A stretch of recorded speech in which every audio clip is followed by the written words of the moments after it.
Peralatan sistem kontrol kereta cepat Jakarta-Bandung telah tiba di Indonesia, yang bakal siap uji coba pada akhir tahun 2022 ini.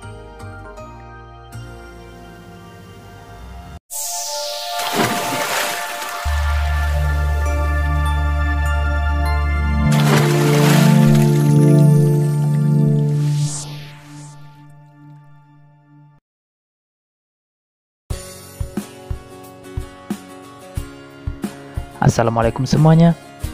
Setelah 13 terowongan selesai ditembus, kini peralatan untuk kebutuhan sistem persinyalan, komunikasi, dan informasi proyek kereta cepat Jakarta-Bandung tiba di Indonesia melalui Pelabuhan Tanjung Priok pada akhir Mei lalu, yang diangkut dalam 23 kontainer.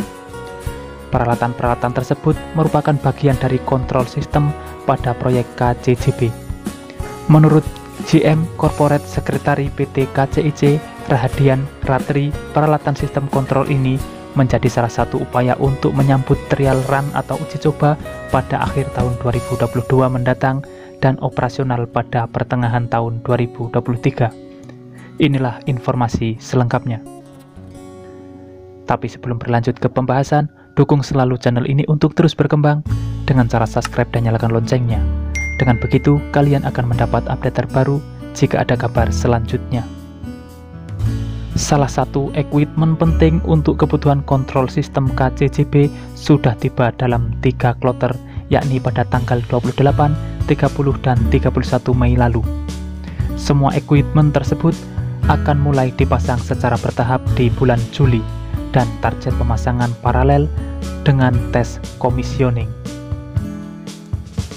Peralatan yang datang tersebut terdiri dari signaling system berupa cocking transformer, digital signal cable, signal box, dan signal cable. Lalu pada communication system berupa lecky coaxial cable, power divider, coupler, dan GPS signal.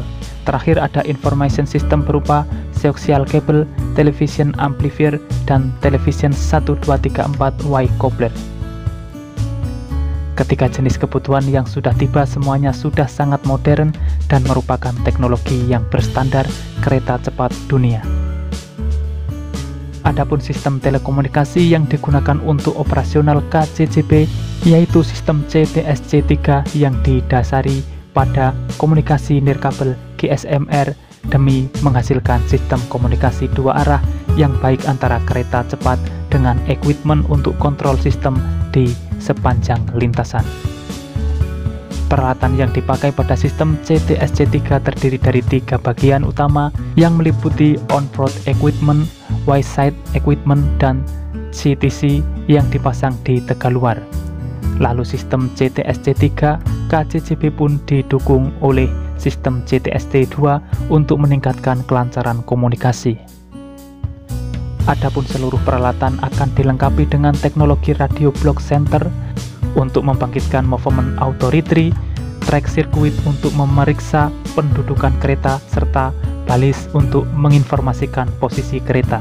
Untuk frekuensi GSM-R yang digunakan berada pada 900 MHz atau 876 sampai 915 MHz uplink dan 921 sampai 960 MHz downlink yang berada pada rentan frekuensi GSM mobile di Indonesia.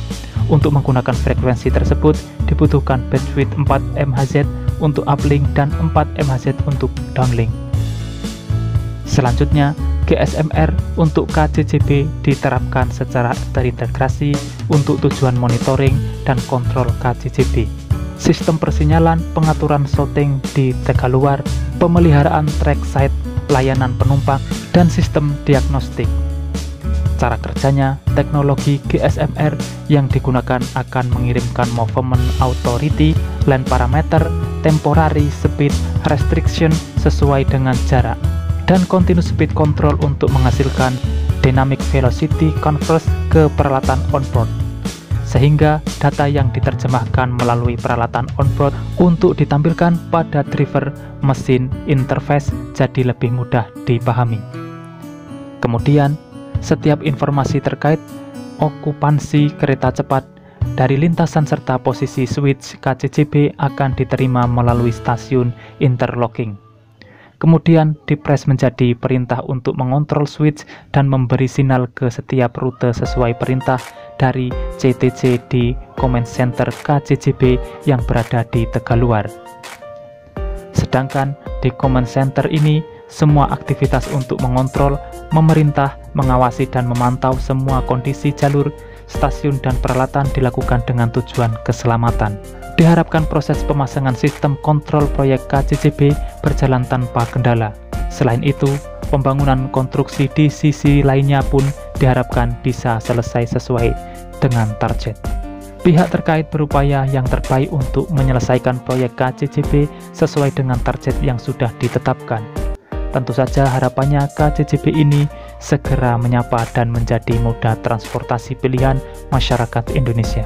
Itulah informasi lengkap dan detail mengenai kedatangan peralatan sistem kontrol KCJB yang akan segera diuji coba jalan pada akhir tahun 2022 ini. Mungkin itulah update informasi terkini yang bisa saya sampaikan untuk kali ini. Jika kalian suka video seperti ini, pantengin terus channel ini untuk mendapatkan informasinya secara detail. Sudah saatnya saya undur diri dan wassalamualaikum warahmatullahi wabarakatuh. Sampai bertemu di video menarik selanjutnya.